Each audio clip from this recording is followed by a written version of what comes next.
New data on who is getting vaccinated in North Carolina shows that minority communities lag far behind white communities when it comes to getting their shot. Efforts targeting vaccine equity have fallen short in North Carolina's Hispanic or Latinx community.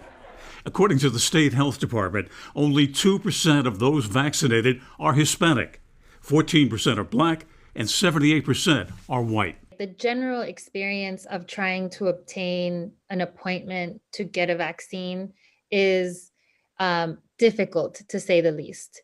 A spokesperson for Siembra NC, a minority advocacy group, says marginalized communities are struggling even harder to get vaccinated. There is fear. I don't want to repeat the things that they're saying, but it's misinformation, and a lot of it is wait and see. We'll wait and see to see what someone that I know close to me who can tell me what their experience was with the vaccine before I make up my mind. We're working to address those inequities. Governor Cooper blames long-standing inequities in the healthcare system and the coverage gap as reasons why more minorities haven't been vaccinated. He says making the vaccine accessible is key to solving the state's inequity problem. That means making a conscious effort to track the data and seek fairness in vaccine distribution. So far, North Carolina's efforts on equity haven't worked. In Alamance County, only 3% of those vaccinated are members of the county's Hispanic community versus 73% of the white community.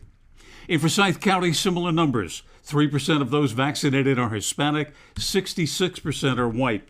And in Guilford County, only 2% of those who have gotten their first shot are Hispanic, compared to 75% who are white. There's been a lot of discussion over who should get vaccinated first.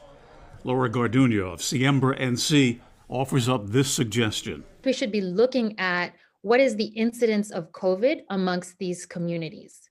And we should base the vaccinations based on the incidence of COVID. The pandemic has hit minority communities the hardest. Hispanic population in North Carolina, less than 10%. Yet they account for 22% of the COVID cases in the state.